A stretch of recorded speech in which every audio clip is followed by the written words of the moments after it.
All right, good morning, everyone. Let's start discussing about this section, which is on DevOps. Uh, I hope all of you have heard about this term of DevOps, which is kind of a buzzword these days, which everybody talks about, but not that a lot of people understand it proper. Uh, there are so much of people in the industry who are in this area called DevOps. So we'll try to get an understanding what is this the area of IT which is called DevOps. So basically, this DevOps rather coining it as a job role. It's more of a culture, right, and a practice, right. So there is kind of a culture and a practice, best practice behind or beneath this the idea of DevOps, right? So we have to first understand its philosophy, then it's be much easier to understand the technologies behind it. So for any uh, technology, before the technical component, right, there is a practice and a philosophy, right, or a culture. So if you understand this one, it's very easy to understand the technologies, where it fits in, how do you work with it. So all these things comes hand in hand. So I'll try to give a kind of experience, or sorry, a kind of explanation about how these things fit together, and then we'll be able to going into understanding different types of techniques available. So it's basically a software engineering. So this is in the wide umbrella of software engineering discipline, right? Uh, because if you put it to systems engineering, there might be some concerns, right? So it's basically to aim, right? So it's aiming in. So that's where the cultural things are mean. So the aim of DevOps is to unify, right? There's a word called unifying the principles of Dev, right? As you can see here.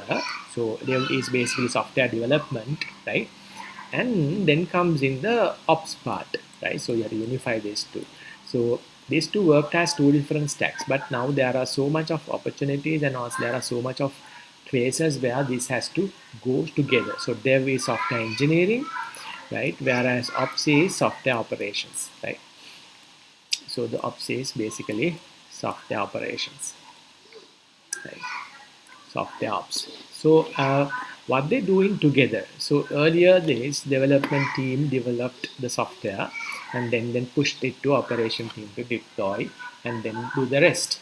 But now it seems like probably the reason for this to get integrated or to unify so much would be the failure in software in long term. So we have heard in software project management, most of the software, even though we spend a lot of money, do fail at one point.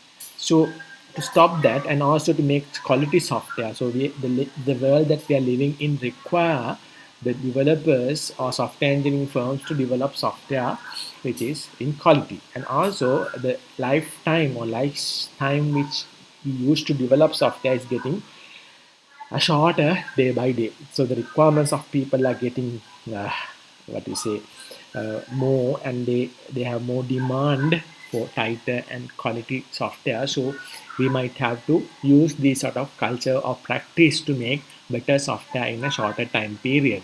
And also with all that, we have all other concerns like uh, all the other concerns like the quality, productivity, and all these things. All right. So to keep it short, without much of philosophy, right? So what these two things cover, right? So basically, they try to cover two different aspects, right?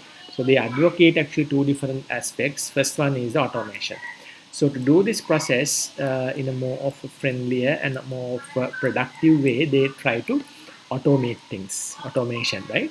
So software process automation, all these buzzwords. So it basically talks about this. And also I'm a strong advocate of PDCA, meaning you do plan things and you do things. In this case, you can say develop things, and then you have to check, and then uh, PDCA, then you have to act.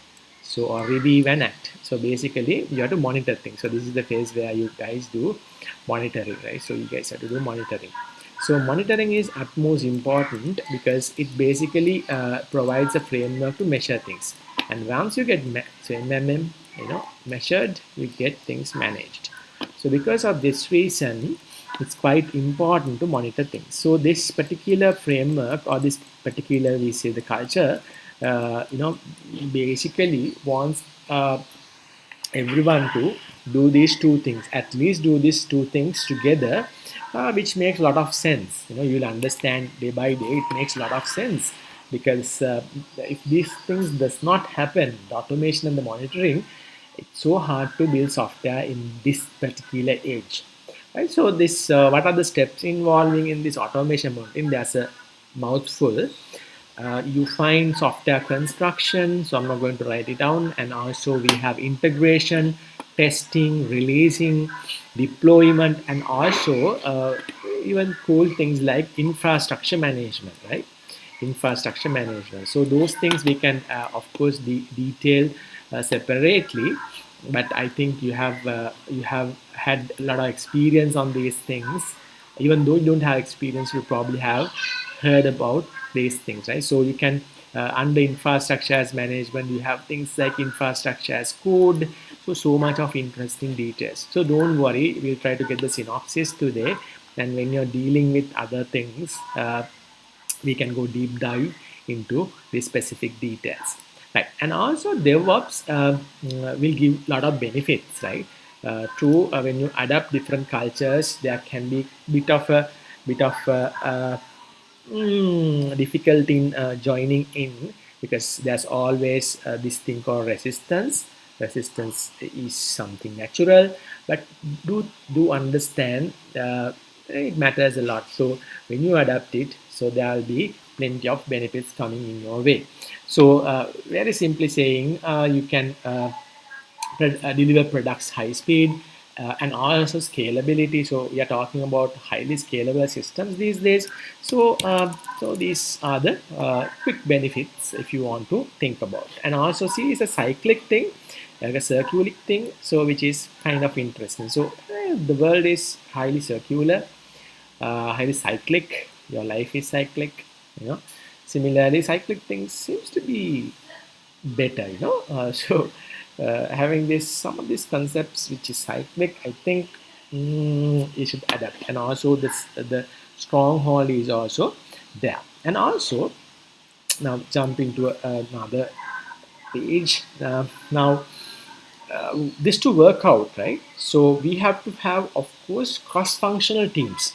So if teams, let's assume that you have a one functional team only handles things.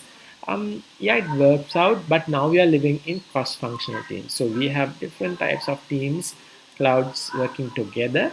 So this is one of the key concepts in DevOps. So from the dev teams to ops teams to and networking teams to rest of the cyber security team to all together teams is cross-functional. So you have cross-functional, right? So cross-functional, and okay, functions are crossed, and there will be huge amount of collaboration.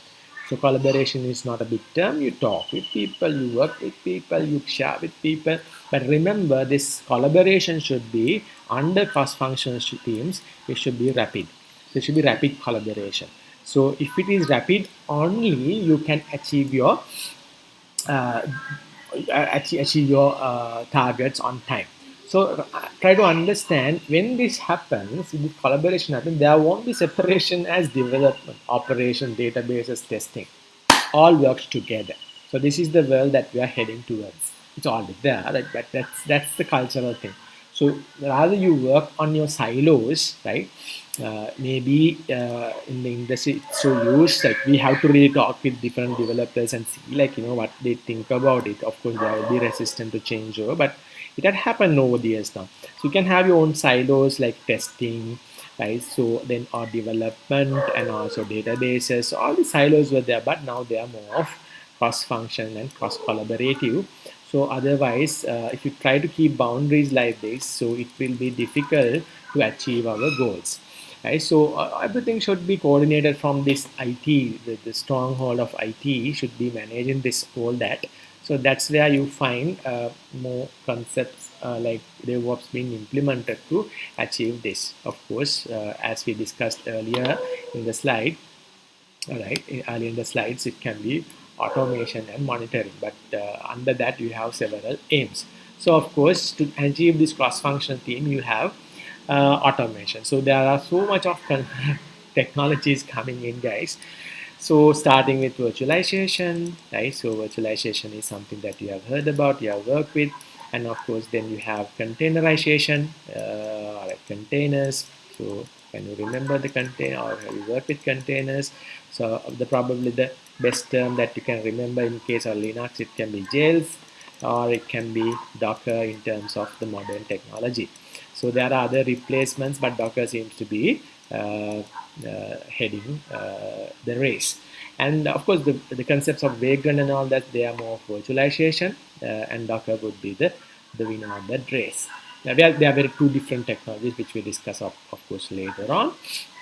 And then you have other things like probably have heard about these things also, serverless technologies, serverless, and also with that you get a tagging term, microservices.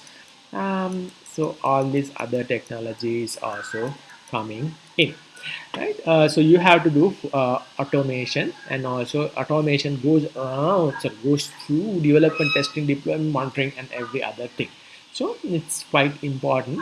And of course, when you talk about automation, you have a great number of tools, and nowadays we have few market leaders, and also one of them would be Ansible.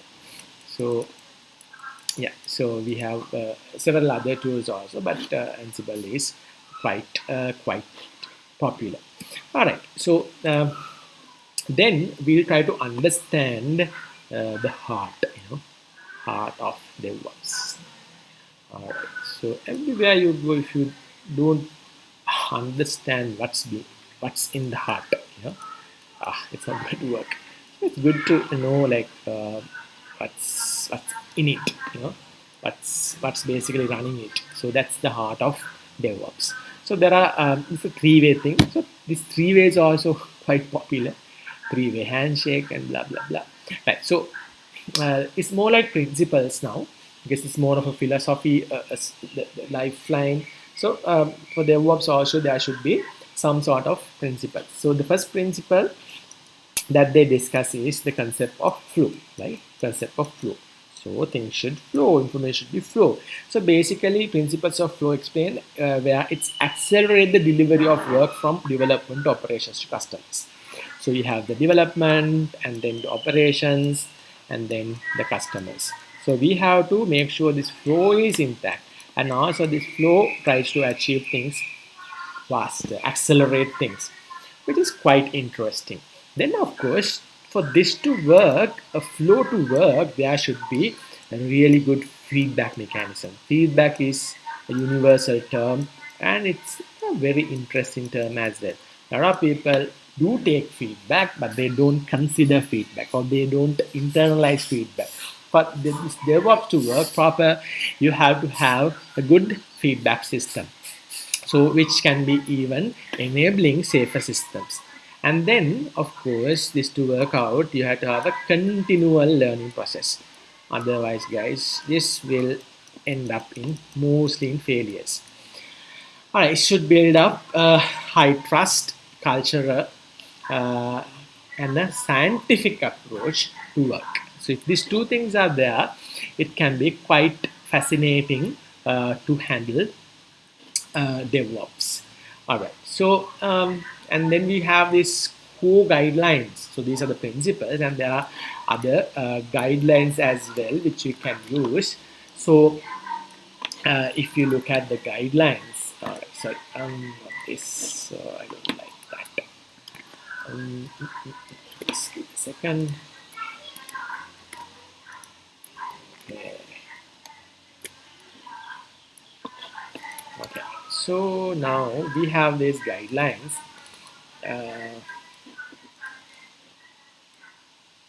But it's visible to you guys.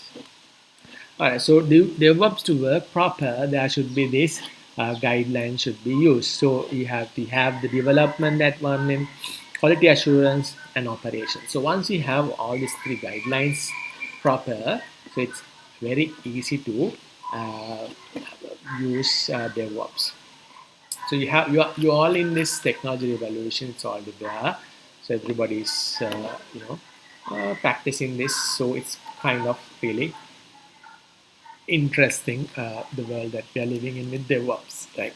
So that's the very basic high level intro of the philosophical and cultural and the practical concept behind uh, DevOps, right? So now I would like to take you on a kind of a journey. How do you basically uh, get into DevOps, right? So I can keep on starting discussing topics like Docker. So I can start with okay, so I can start with GitHub, right? So which I'm planning to do a few of these sessions, practical sessions, and Docker, right? So we can start with Docker and also a bit of Vagrant. Sorry about my handwriting. And then okay, I can type here if needs. Yeah, so Docker, so for GitHub, then I can talk about, we can talk about Docker, oops, not Docker, right, Docker and Vagrant, and what else? Of course, we can talk about Jenkins, right, which is important as a pipeline tool. And then basically this will handle CI and CD, which I have not introduced you yet, continuous integration and continuous development, which are the magic terms in DevOps. And then, of course, we can talk about, we should not stop talking about Ansible. In that we get things like Puppet or technologies which comes in Chef, right? And also it's mouthful of terms, right? If you have never heard of these things. And also there's an interesting term called Kubernetes, when you need more of them, right? Or probably competing Docker swarms, right? So Kubernetes would be the better technology. And also like how you put all these things together with cloud technologies. So everything's are related, you know? And of course we should not stop thinking about dev tools or dev tools and dev languages, right? So you have to know JavaScripts or whatsoever, right? So you need languages, right? So you need those things as well, right? So these are the list of things that you probably can learn, and also there are so many other related tools in DevOps, right? Okay, so but what I'm trying to do is take a quick approach and a bit of a different approach, where to give a more of a roadmap, because this is I'm like seen many places in the internet there are so much of documentation. So I've also take some roadmap documentation which are available in the internet. So I'll give the references as well. So when you look at a roadmap, so you understand where it's heading and what are the tools, techniques that you should have under your belt, right? So otherwise, you will assume this is like one of those other so-called technologies. No, it's not a technology as it is, because it's a way of work or way of living for developers or the IT guys. So we try to understand. So what's behind this, right? What's behind this? So I think that's quite important of knowing, right? There are few places where you can get this roadmap. Um, Let me try to get one from the internet where you guys can also refer it. Where can I find it? Just give me a second, guys. So when you search as DevOps roadmap, you'll be able to find it out. So there is a nice site called roadmap.sh, right? So here, if you go, you can find out. So this is the URL. So Please get it down. And there are some other roadmaps if you want to look at. So there are developer roadmaps. So DevOps is one of them, and of course front end, back end. So that's also important. And full stack is not there yet, I believe. It says upcoming. So that's another important one. Yeah, so it's not there yet. So yeah, so we'll have a look at those two as well. So which is important for you guys to understand the world that we are living in. So mostly like the people who are looking at this would be doing cyber security or security things. So please understand, you have to have this knowledge to work on things. All right. So I'll set only that. All right. So now when it comes to DevOps, right, the roadmap, right. So these are the things that is important, right. So so there are a few things here. Personal recommendations. So these are mostly opinions in purple, and then alternative options. Okay, so it says pick this or purple, so it doesn't matter which one you select. And ordered roadmap is not strict, and I wouldn't recommend. So there are some legend also there if you want to use. The other things are like normally the best practice. All right, so you have to first learn a language. So understanding a language would be really good these days. It doesn't mean that you have to learn all the languages, but having high level language of all the language, high level knowledge of all the language would be highly a plus, right? Surely a plus. But knowing one or two languages in deep is essential. It's mandatory, right? So my choices would be Python, C. Now I would like to learn Rust, right? And also don't forget things like JavaScripts. And I would like to add WebAssembly also.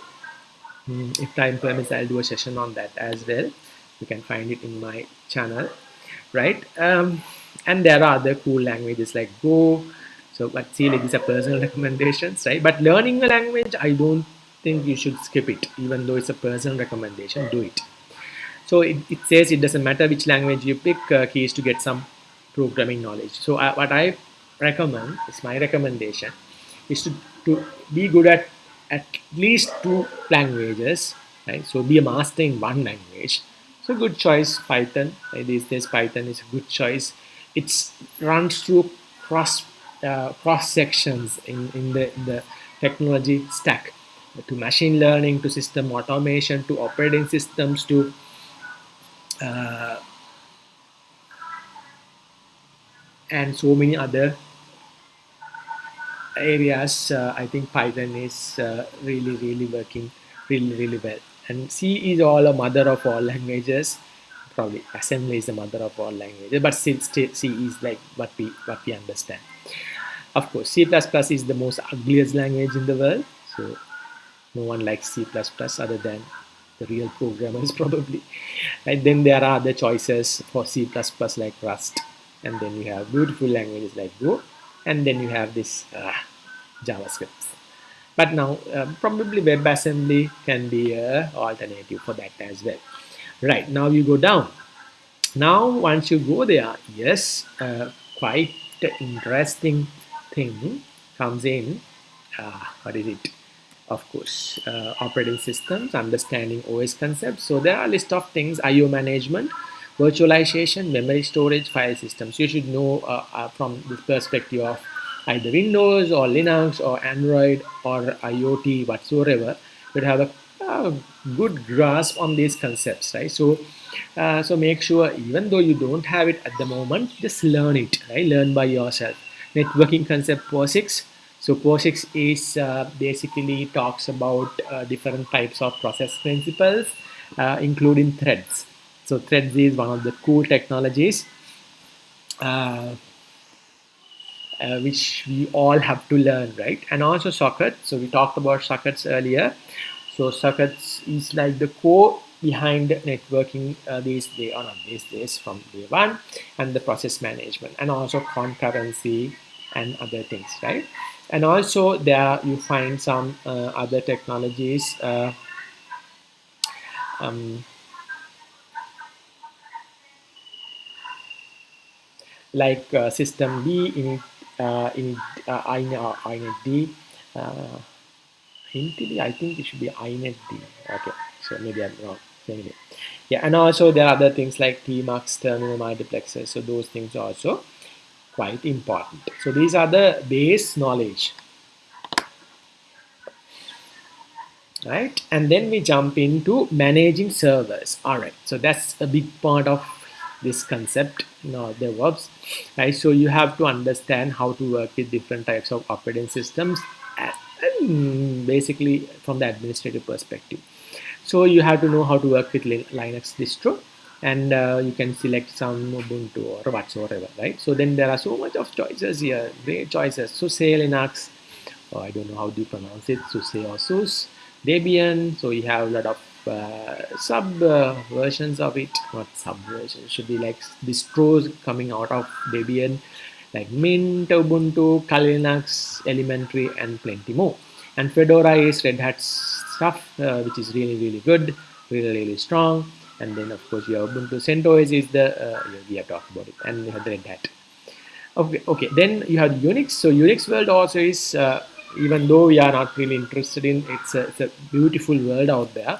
So you have good choices like OpenBSD, NetBSD, and FreeBSD. FreeBSD is a very strong operating system which has plenty of things to offer, right? Things to offer. So which you guys have to understand. So then you have Windows, which is again, we should love Windows because a lot of people here because of Windows. All right. So let me, yeah, we are in the 30 minutes timeline. So I do only 30 minutes videos these days. Otherwise, difficult for me to upload and all that. So I'll come back to this. I'll save this, upload this, and I'll come up with a new video. Wait, guys. All right.